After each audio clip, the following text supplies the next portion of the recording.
Hello, and welcome to today's webinar, Unlocking Merchant Growth, Building a Payment Roadmap for Success. My name is Sarah Lee Kane, and I'll be moderating today's webinar. So quick background on me before I introduce our guests. So I have been in the B2C and B2B finance space for about a decade now, and most recently I have transitioned into the payment space. So in the last 5 years, online shopping and digital payments have transformed commerce. And in the next five, e-commerce and in-store payments globally will reach $58.1 trillion dollars and $33.5 trillion dollars of which will be conducted via digital wallets. So that statistic was from WorldPay. Now, meanwhile, economic uncertainty, consumer price sensitivity, and rising operational costs are pulling merchants in many different directions. So, even as many retailers are investing in upgrading their payments infrastructure, they don't necessarily have a clear strategy for how to maximize their investment. So, the good news is today we're here to talk about the importance of a strategic payment roadmap and why it deserves a seat at the table, and how merchants can identify technology and data gaps that could help them not only lower costs of doing business, but help them scale and better service their customers. So, again, like I said earlier, I'm joined by two incredible panelists who are ready to get into the technological weeds, so to speak, and share what they've learned both as a part of scaling businesses and working with merchants of all sizes and types globally. So before we do that, I do have some housekeeping items to make sure that we have the best experience we can on this webinar. So as for questions, you can feel free to submit any questions that you want relating to this topic during the webinar using the Q&A widget at the bottom of your screen. And we'll try to respond to as many questions as we can. And if we don't, we will answer them via email. As for the application widgets that you see, you can resize and move any of these application widgets at the bottom of your screen. And feel free to customize your space so you can see the slides or us or however big or small you want it to be. Now, as far the size of the slide, they will advance automatically. To make them bigger, again, using large size button. Now, you can find that at the top right-hand corner of your the presentation window. And if you do need some technical assistance, please click on the help widget located on the bottom left corner of your console, and someone will be there to assist you. And don't forget that we are recording today's event, so don't worry if you feel like you are rushing to take notes. You can watch this again using the link from today's event. So again, let's kick off our discussion today, and I'm just going to have the panelists quickly introduce themselves and their background, as well as the most important thing that they've learned in payments and that could help excuse me, merchants on the call today. So welcome very much, Aaron and Andrew on our webinar today. So who wants to start us off? Tell us about yourself and also the most important thing that you've learned in payments that could help merchants on the call today. I'll start us off. Usually it's alphabetical, but both Andrew and I both have A's on our names, but I get two A's, and so I'll take precedent now. I'm Aaron Chesley. I'm the Senior Director of Global Advisory Services here at IXOPAY. I manage the Global Solutions Architects team, both pre and post sales, and also the onboarding teams. I primarily interact with the technical aspects of payments. I work here remotely in Boise, Idaho, and have to be close to the mountains to stay sane. As you can see this picture behind me, I took this picture just a few years ago backpacking with my family in the Sawtooths here in Idaho. And your question of like what have I learned the most? The number one takeaway or lesson that I've learned in growing businesses and starting from a startup from 16 employees to being acquired by a major company is you have to approach your payments in a strategic approach and being honest about it. You evaluate your strategy every couple of years, where are the inflection points where we can buy versus build as you grow in your business. And so that's probably my number one takeaway is the strategic planning behind that. Perfect. I'm excited to hear more of your insights. So yeah, Andrew, please introduce yourself and yeah, that question that I asked of Aaron as well. Hi, yeah. Hello, everyone. Good morning, good afternoon, and thanks for joining us today. Andrew Sogren, I'm the Director of Product Marketing here at IXOPAY. First chapter of the career was around institutional asset management, specifically private equity and private credit in the fintech space, and then stopped being one of the money men and moved over to actually work in the space. So been in the merchant payment space from a SaaS and payments capability for the better part of the decade here. And as I mentioned, I'm the product marketing wonk over here at IXOPAY. So that really means the voice of the market to the product and the voice of the product to the market. And hopefully I'll be doing plenty of both today. Let's see, my most important lesson from being in payments. I would say that the beginner's mindset is the differentiator. There are just so many nuances and layers to just about everything in payments. And of course, there's the massive wave of new technology and concepts coming that's hitting this bedrock of extremely dense legacy architecture. And this is going on everywhere. So staying curious, understanding that there are nuances and exceptions to just about everything, and relying on smart, capable people on your team are what's going to make you successful in this space. Yeah, I love that insight. I think payments maturity is really essential, and having that beginner's mindset is definitely will be helpful in order to what Aaron said earlier about being strategic. Before we dive in, I love that photo, and I feel like you sort of won at the background of a webinar. I just have a random chair in my closet door, so we're gonna give a hats off to you for that, Aaron. But yeah, let's dive in, and to set the stage for our conversation for the remainder of this webinar, yeah, let's talk about some of the things that merchants are dealing with right now. So Aaron, I'd love it if you can start us off. Given that all merchants have on their plates right now, why is it now the right time to rethink their approach to payments? Great question, Sarah. And maybe it's just we have an orchard here in our yard here in Idaho, and so a proverb comes to mind. You've probably all heard it. The best time to plant a tree was 20 years ago. But the next best time is right now. And so that metaphor, I think, rings true when you're planning and being strategic with your company's payments platform. Because when times get tough, every dollar matters. Payments just aren't a cost of doing business.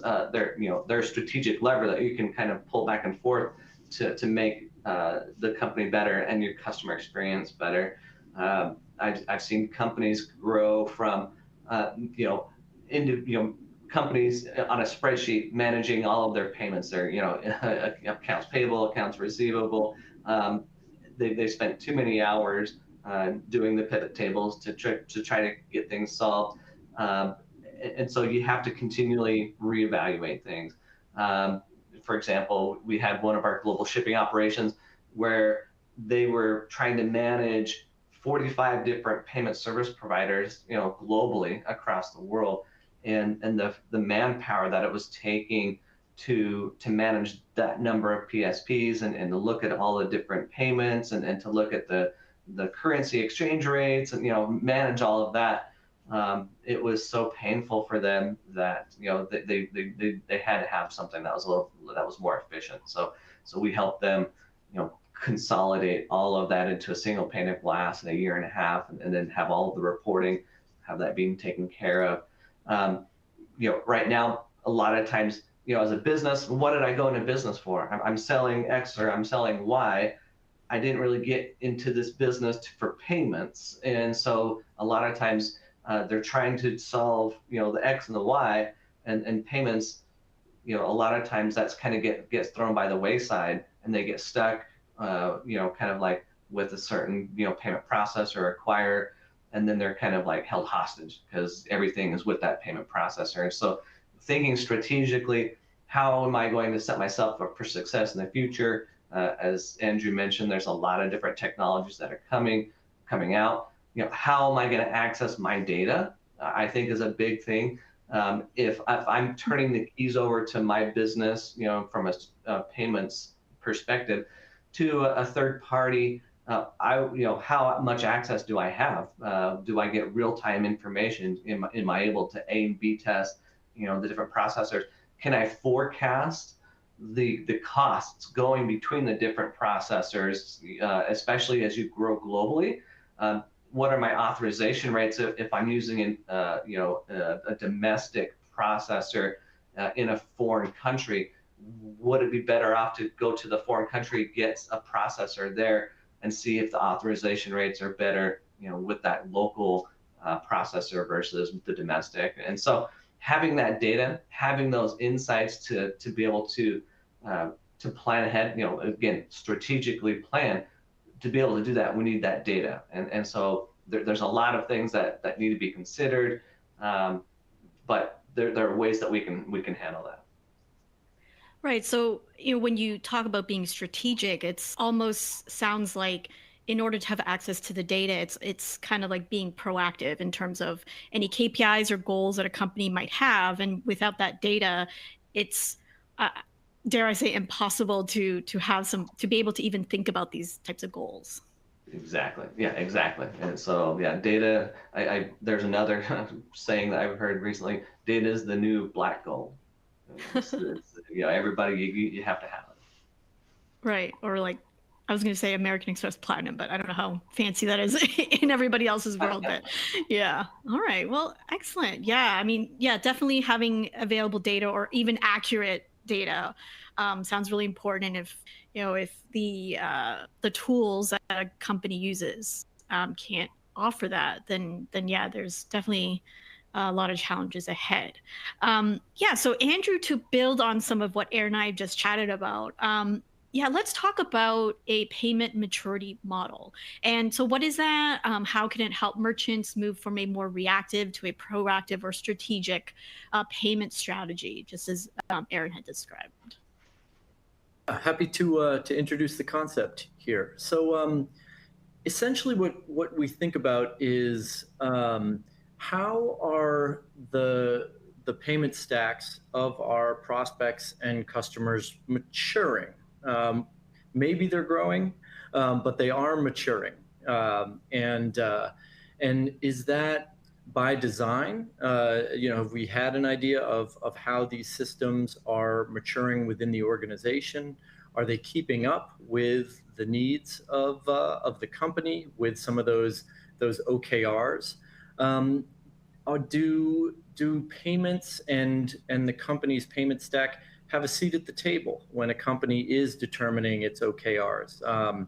You mentioned earlier about how frothy certain things are in the modern economy right now. So, do we have a payment stack that can adapt to fluctuations in currency prices, that can accommodate the cost of not just cross-border processing, but also delivery and elements like that? When we're building that strategic roadmap for the company, are we thinking about how our payments architecture could either accelerate the achievement of those goals, or where they might be a blocker to those as well, if they're not looked at? And so what we do here, and this is a lot of the work that we do, not just in our marketing, but as Aaron probably has 8 conversations a day on something like this, which is where are you? Are you thinking about where your payments are evolving? And if not, could we take a quick look back and see how and if things have changed, and if that's where you want to be? And so we think of 3 different channels that maturity and evolution take place in, and we describe these as a bundled PSP, which is really a primary provider of your payment stack, that one-stop shop for your payment processing. What we call a multi-provider, DIY, and those providers could be individual gateways, processors, or an assortment of other payment adjacent service providers that you've built in-house and integrated. And then there's payment orchestration, which essentially is that single connection to an abstraction layer, as we might call it, which is a product like what we offer at IXOPAY, where we have a ton of plug and play options available for you to build that payment stack, and think about where you want to be, test those capabilities. And these aren't necessarily hard and fast. There aren't strong walls between each of these. You could have a blend of certain elements where we're doing a few of these things in-house. We still have a primary PSP relationship, but we've experimented with putting some backup processors in place. We're testing what our effective fees are for certain processing. We're going live in a new region, and we have a different primary over here. So a lot of these big questions, and our invitation with this is to look a little bit farther out into the future and plan the plan. Yeah. So as far as looking farther in the future, and even just maybe sort of more directly as to how this payments maturity model visual that we see here, how could someone watching this webinar right now read this, maybe just a little more sort of dive deeper into what you just talked about, and then how could they leverage this payment maturity model? Yeah, absolutely. So another way I was thinking about doing this graphic when we were preparing for this webinar was in these stages across the top, from left to right, is instead of talking about the different components, maybe talking about what are the common top of mind objectives for the company. So for example, if we were toward the left categories on this, the business objectives would largely be around growing top line, gaining market share in specific markets, getting to market quickly and efficiently, being able to assess easily the success of product line, a go-to-market, regional performance, elements like that. As you move towards the right into what we have as the scaling in the enterprise here, then growing top line will certainly be a priority, but it might start to come more into line with growing profit margin, right? Ensuring that you're capturing as profit as much of that top line as you can. And so that's just one example. It's always difficult to be prescriptive in payments given all the different business models, customer bases, goods and services, ways and regularity of taking payments. But we know that priorities tend to change. And at every single one of these stages, there are very clear, actionable, and realistic steps that you can take, while also having that eye to the future about what the next stage might entail. Yeah, it sounds like there's also, assessment of like the risk in a business, what kind of risk or challenges, and mitigating those, or even keeping those in mind as you use something like this. Basically, it seems exactly. like. Great. And sometimes it's as easy as a numbers game where saving 50 basis points on a $5 million revenue business it's not nothing. But will those reductions in cost really justify the investment? And that's why we're here, to have both on and off the record conversations to help you triage those decisions, help you assess and build that, and of course provide the product if we can and there's a fit that will make that as smooth as possible. Yeah. Just before we move ahead, I know there's some questions about the graphic. So what Andrew and I are talking about is actually what you see on the screen. So the chart there with that arrow that's going up towards the right. So that's not a prescriptive roadmap, as Andrew has said, but it's really just a way to start thinking about how your company can really start thinking about assessing risk, assessing goals, KPIs, and making sure that your excuse me, the payments, or thinking about your payments, has a seat at the table, so to speak. Again, I think we've already sort of chatted about this, but we're using the word proactive and strategic quite a lot. But how can this model, you've just described? Like, what are some, maybe a little bit more specific or granular, like how can we, or how can merchants, sorry, be more reactive, or sorry, go from reactive to being more strategic? Is it really those questions that you had just spoken about, or is there anything else that maybe we haven't chatted about yet? Uh, let's see. So everybody's resources are different, of course. And so from a marketing perspective, what we want to do is socialize the tools and the potential directions that are available Mhm. for our customers here. Um, and just give them a sense of what's possible as they build and develop their payment stack to accelerate those business goals there. And so that can look a lot of different ways. Sometimes that's and of course that can change by vertical and sector. It's one of the things that makes marketing payments so interesting, is that Mhm. a early stage business um, could be dependent on having the most precise and detailed customer intelligence that it can possibly have. Um, uh, Whereas that might be a priority only for a scaling business later, as they're finally standing up a comprehensive loyalty program, say. Yeah, so I mean, you were just speaking about startups. So what we just talked about is really not just an exercise for merchants that have multi-million dollar transaction volumes, or even ones that are just thinking about cross-border operations. Exactly. There's so many different elements of payment functionality out there Hmm.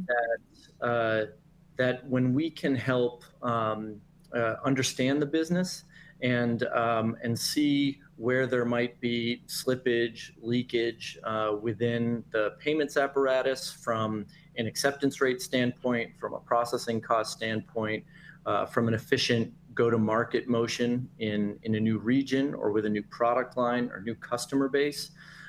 These are essential business issues that probably are coming up in board meetings all over the world as we speak right now. And what can be left behind is how can payments really drive or accentuate those goals here. Great.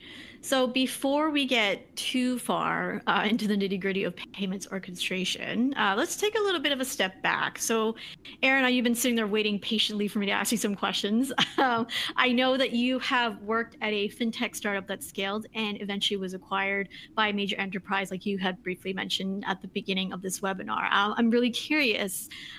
What did you learn from that experience in terms of how payment needs and pain points evolve as a company grows? Great. Yeah. Kind of another little adage that, facts tell, but stories sell. And so I'll talk a little bit about how, um, kind of what I lived in that, the company that I worked for, we were a technology incubator. And so a bunch of developers and some engineers and some really smart people were saying, okay, let's try this.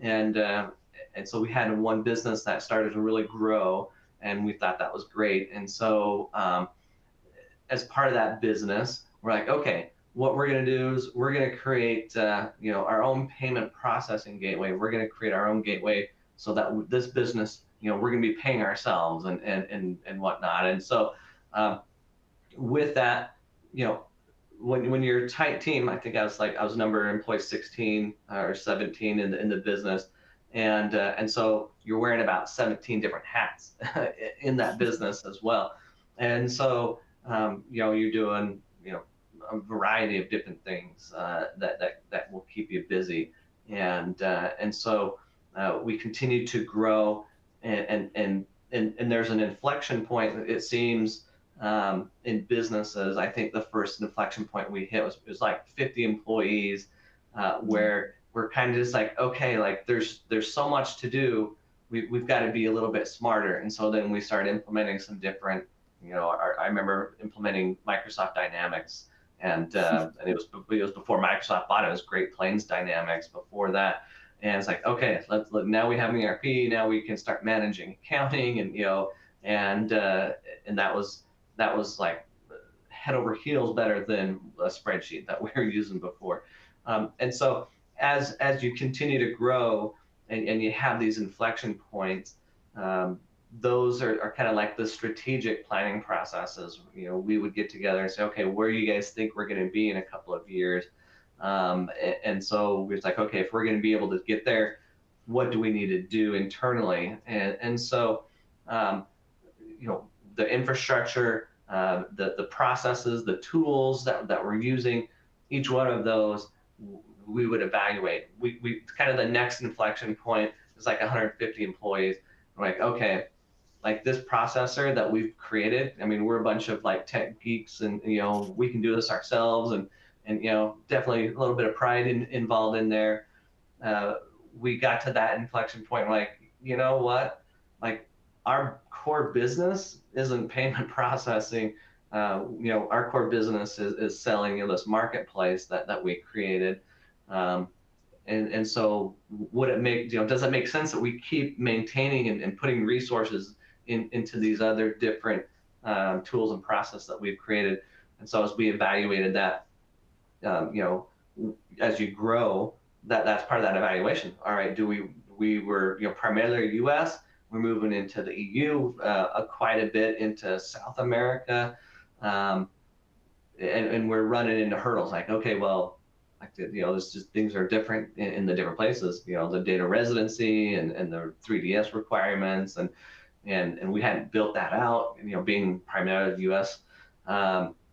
Fraud prevention, you know, we're getting cremated by fraud, and so we created some new technologies to try to prevent fraud, you know, in house, and so, you know, as you grow, you know, you have these different requirements and that's why I said you need to think about it strategically, because when we were starting out, we hadn't, and so that's why my biggest thing I've learned is, you know, like the hard way, the school of, you know, black and blues, the hard knocks, is if we would have thought about these things strategically at the onset, then we would have been much better off once we hit, you know, 150, you know, 5 years later, and so. If we can plan, if we can, you know, set things up like PCI, for example, when you're starting a business, that's really, if you're not familiar with, you know, with payments, and you're doing other things that you're trying to sell, that's like the last thing of your, you know, and then, but once you start growing and then all of a sudden people are asking about PCI, you're like, well, what is that? And so, you know, bringing all of that and being strategic, that's going to save you a lot of headaches down the road. Yeah, it sounded really chaotic in the beginning, is what I'm hearing from that. It's like running like your hair is on fire. Yeah, definitely. Yeah, we don't want anybody here to have that.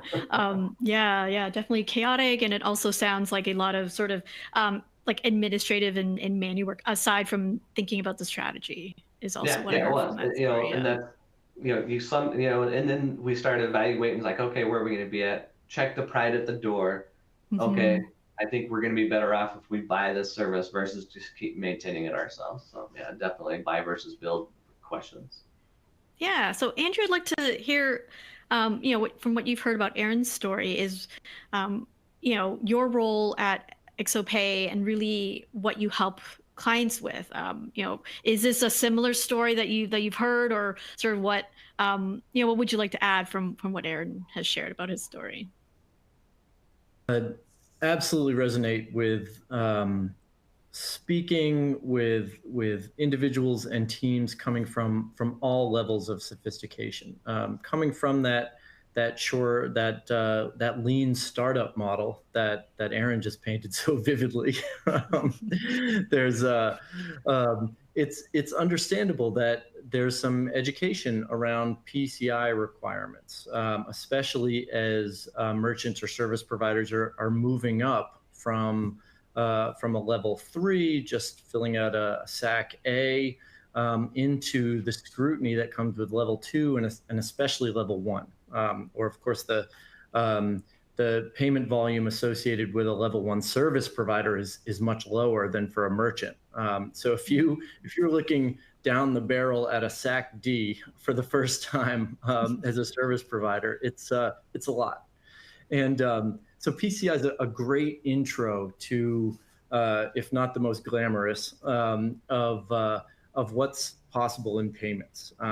Redesigning your checkout is a great example of where PCI scope might be creeping in, but you really want to create a secure and branded checkout environment for your customers here, and understanding what that looks like on the front and the back end, and then that can be that foot in the door to start thinking critically about payment capabilities around how those can support some of the business objectives while keeping that PCI scope in check.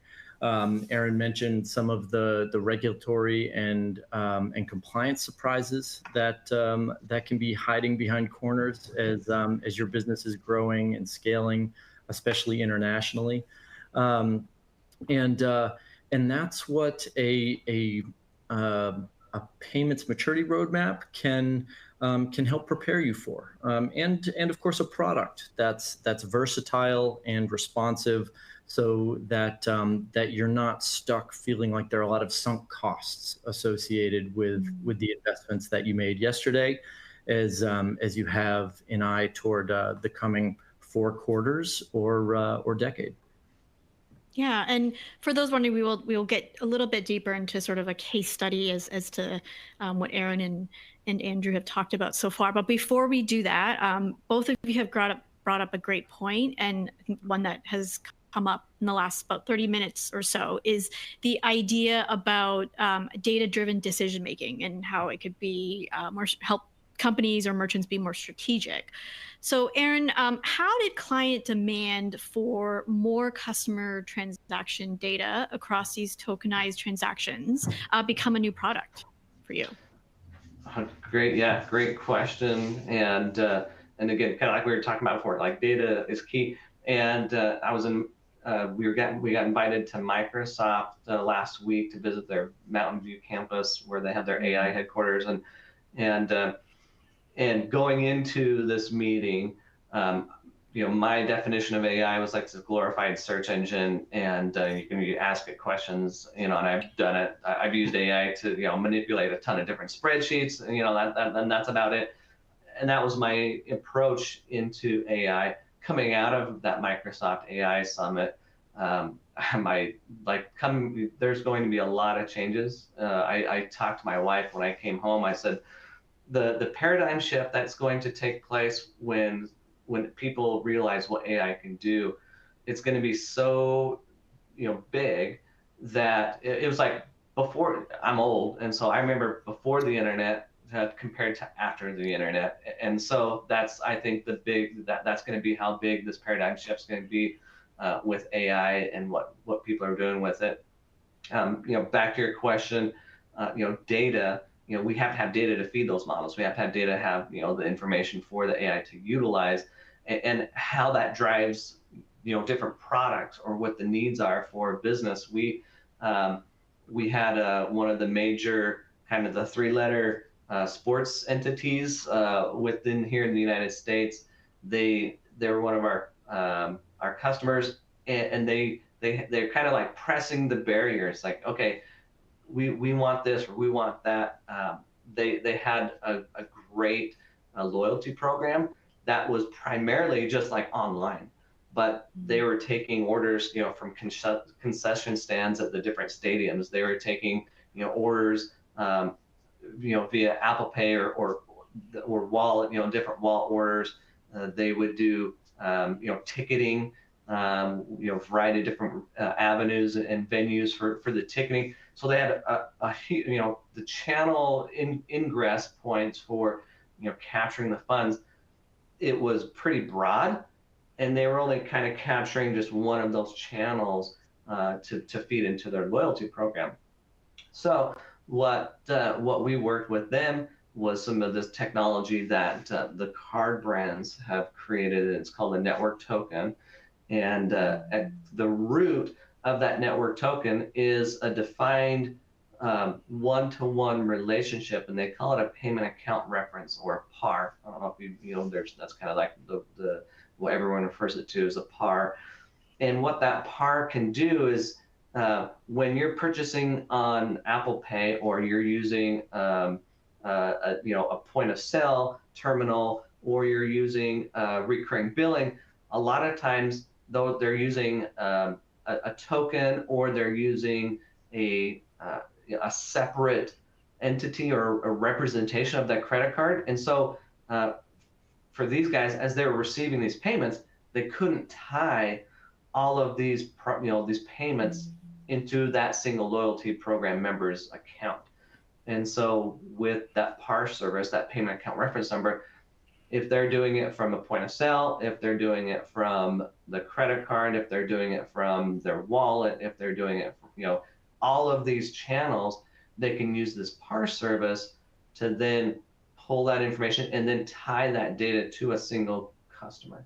And so that loyalty program now, it's grown from just like a single little niche, like, just anytime it's online, to now anytime they're making any transaction within all of these different channels, now they're capturing that and then being able to have that loyalty program be much more effective. And then all of that data that is being captured, where they're at, when they're doing it, what the venue is, what they purchased, was a shirt, was it, beer, was it, whatever. They now can take that information, feed that into their AI models, and then say, okay, next time we have, customer A, like, we know they like this, and so we can promote this, and and have more of the proactive, customer experience instead of reactive customer experience. And so having that full visibility of having that access to that data, that's what that that product that we released, kind of with their what they were wanting. That's why we released that that product. Yeah, so it sounds like it's not just about data. It's because it sounds like businesses have been gathering it. It's really about finding ways to access it in a way that will benefit actually the merchants and the customers, if there's, through personalization campaigns or anything like that. Right. Yep. Perfect. All right. So we're going to move. Oh, thank you. So we're going to move on to the next slide here. And so we've already spoken a lot about different topics about the payments maturity model, but really what has stood out is that it isn't only an exercise for merchants that have multi-million-dollar transaction volumes or cross-border operations. So finding a strategy and a solution that can take work off your plate, hopefully avoid what Aaron experienced with his startup, and then delivering priceless insights is really essential for businesses right now. But of course, like Andrew said, it looks different for everyone. So Andrew, you've spoken a little bit about it already, but I would really love it if you could explain sort of the visual that we see on the screen here and take us deeper into a more specific approach that a business could adopt. Yeah, absolutely. So as we think about making this real and moving from the conceptual into what this might look like, you can see I've outlined kind of a current state and then two potential stages of evolution, and then broken this out into the categories of processing. So that's the active transacting, vaulting and tokenization, the data security, the card on file aspects, the account updater, the network tokens. And then the data capabilities, which is a little bit of a catch-all for anything that doesn't sit in the first two. But that's really about the supplements, the additional data fields and intelligence, or engines that can really drive business objectives here. And so I think it's important to state that for a lot of merchants, having that single bundled PSP relationship is exactly what they're looking for. That famous 12 lines of code, getting you up and running, and just getting you accepting payments. Like, hey, just need to sell my product. But then at some point, it becomes worth looking at some of the other capabilities there. And as Aaron mentioned, sometimes these capabilities are sort of nested within other features, like network tokens having that par value associated with them. And then also, if you've noticed, at checkout, when you have that nice card art where you put in your card details and your card like appears right in front of it, it's a nice personal touch in checkout. The odds are that that's a network token being used if you see that card art. So another little quality of life piece. Not that I think card art always deserves a spot on a big strategic payments roadmap, but maybe it does. And so here, from a payment processing standpoint, what I've outlined is in stage one is that transition from a single to a two or maybe three PSP integrations. So that's getting your mid with a separate processor, integrating to that, even if it's just for failover in the case of outages, or perhaps you're moving from a bundled processing fee model to an interchange plus, and you want to get into some basic debit card routing to save maybe 100 basis points on certain transactions. And you have a little more flexibility with owning your checkout. You're integrating a few new payment methods, whether that's a PayPal redirect payment, or maybe a Venmo, even a buy now, pay later, if maybe you're a larger ticket merchant. From the vaulting and tokenization standpoint, what's happening behind the scenes as you move multi-processor is, if you're doing those integrations directly, you're often having redundant vaults at each of these endpoints, and so one of the core products that we offer is that what we call a universal token. So you basically own your vault as opposed to vaulting directly with a payment service provider, and that gives you a lot of flexibility in terms of not just capabilities, but in also the data portability aspect. And then you can integrate the card account updater service, so automatically updating expired cards that you are vaulting, especially valuable for subscription merchants. And from a data capabilities, bin data fields, which is a collection of additional fields that you get at vaulting or with a transaction payload that just tell you more about your customers. Is this a commercial credit card they're using, or a personal consumer card? Is it a debit or a credit card? You can understand that might have demographic implications for your users there. You might be moving up from a level 3 merchant to a level 2 or 1 at this stage. There's a lot to unpack there. That's probably a whole separate webinar that many fine QSAs are doing on the daily. But maybe you're integrating some fraud controls at the PSP level, or with a third-party provider like Count or Riskified or Forder, who offer some of the fraud modeling. Because as Aaron said, you might not be paying attention to it, and all of a sudden you're on the hook for a lot of bad transactions for one reason or another.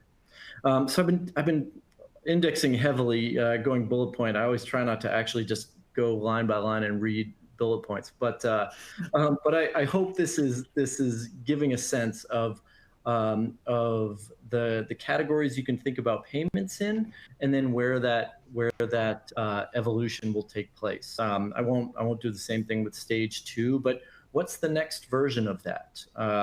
Just for a quick call out, we're building local entities in Europe and expanding into SEPA. So we'll need some 3DS integrations there, some local acquiring there, and that's standing up a new market motion, dealing with the multi-currency. It's not just the euro; you have the Swedish kroner, the Swiss franc, different elements like that. So different landscape on different continents, and you'll find that anywhere. And you have that versatile and adaptable payments engine that can quickly and easily integrate so that that payments aren't holding you back. That's one of the pieces I introduced a little earlier on the call is payments accelerating or blocking those business objectives here. And so this Yeah. is a Mhm. quick snapshot of what that might look like. Yeah, yeah. Well, thank you. I mean, I know you were talking about how nuanced this could be, and you were not kidding, given with this graph and all that you've described. So, Balancing definitely the love technical with options. the conceptual is always an art. Yes. Yes, yes, definitely. Yeah, so unfortunately, that's about all the time that we have. Before we kick it over to the Q&A section, Andrew and Aaron, I'd love to hear your thoughts one last time before the questions. What is the most important takeaway that you want attendees to take away from the discussion that we just had? I'm rolling. I'll jump in first. So I think the first one is just for me in product marketing as a product marketing department of one. I go on LinkedIn and there's some great service providers who target me. I love to be sold, right? And there's so many different wonderful features of video explainer video library creators or new AI agents and elements like that.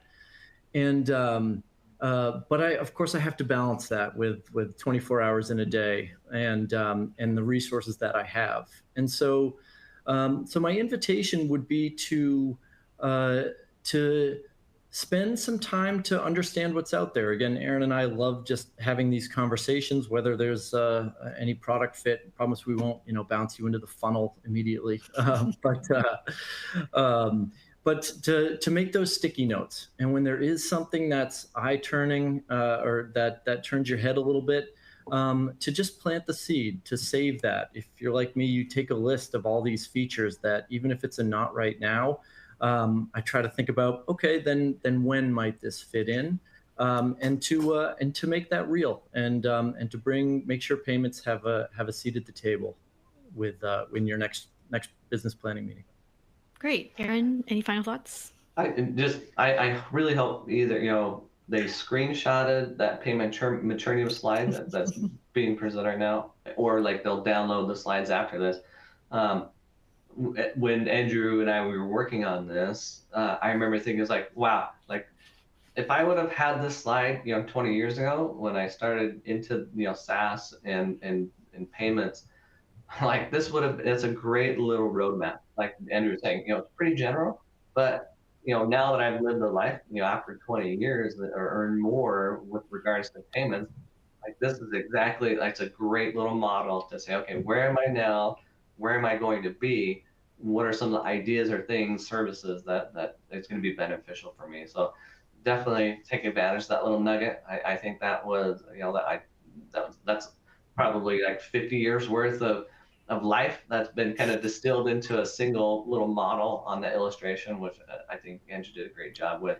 And then again, just, accessing and owning, good data and thinking strategically of where do I need to be in 2 years? And honestly, the more flexible you can be, probably the better off you're going to be, because these new technologies, as Andrew mentioned, this wave of new technology is kind of like starting to pound this bedrock of what's been, dominant for the last, however how long, 50, 60 years, and it's starting to erode that base, because there's just more nimble technologies. There's more ability to do things. I think, the open banking is going to really start taking a hit on that.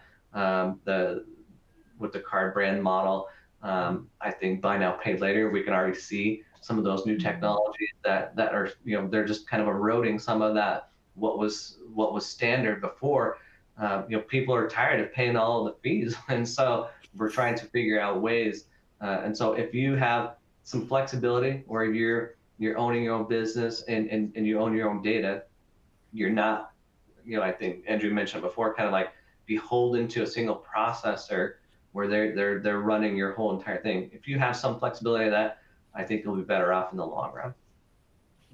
Yeah, definitely. So, again, thank you to you both. I'm going to hop over to any audience questions that we may have.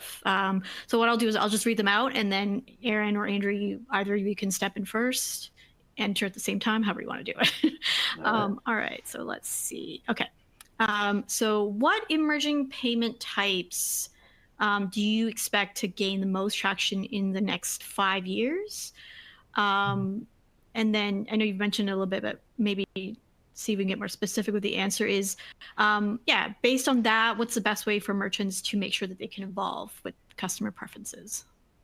You want me to take that one, Andrew? Like, Can I take the first? Maybe we can both one, leave or can we our both do the first one? yeah, yeah, we'll both. Bullish on open banking. You may have seen some headlines that Walmart is building a pay by bank on top of Fiserv right now. I think the latest headlines it's getting pushed out a little bit. Totally get it, but that's what I'm much more excited about for just secure means of exchanges. Stablecoins get a lot of headlines, but yeah, I think crypto exchange is one of the looser uses of the word exchange, if from a regulatory and security sense. But I won't get myself into too much trouble and finish there. Yeah, and I agree. I'd say open banking. I'd kind of second that. I could definitely see crypto. That's come and gone, and now it's coming back, and so we're seeing that. I also I'm going to plug in some AI stuff. So agentic, and so we talk about how AI is being utilized. As I mentioned, coming back from Microsoft Summit, they're starting to create these agents that ride on top of your HTML or your web server, and so they're gonna we're gonna have an AI agent is going to be talking to another AI agent.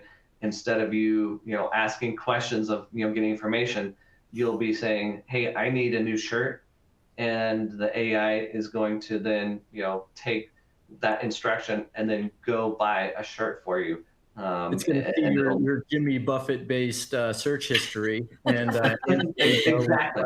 Yeah. So I think AI is definitely going to be a big, that's going to be and how we interact with payments with AI. If we can, whoever, and that's something on our business, we're focusing a lot on AI. If we can make that simple for these AI agents to make payments on behalf of their customers or whatnot, I think that's going to be the next generation of what's going to be we're going to see in the next few years for payments. Yeah, awesome. So next question. What's the first step a merchant can take if they're just starting to think about a more sophisticated payment strategy? So like you said, what can they do tomorrow to move from a more reactive to a proactive approach? I'll start off on this one, and then you can answer, Andrew. One is you have to figure out where you're at, and so doing an audit, and what maybe would be beneficial. I remember doing this, when with that startup company I was working at. It's like, where are we? And so I actually downloaded the PCI DSS and kind of started pulling out requirements from the PCI DSS, because that helped me point out where is all my data. Because I started having to answer all of these questions for the PCI DSS, and that was a good solution or kind of a model for me. It's like, okay, this data is located here, this data is located here. Does it need to be so disparate? And can we aggregate that, especially when it related to cardholder data? It's like, okay, yeah, we need to get this. So creating an audit, finding out where you're at, that would probably be the best first step, because without knowing where your data is, it's not going to make a whole lot of sense to know where you need to be in 2 years. So I'll leave it at that. Yeah, only a few small pits to add there around establishing where you're at. What are my effective processing rates right now? What level of customer insights, if any, am I gaining beyond just kind of the total payment value and goods sold here?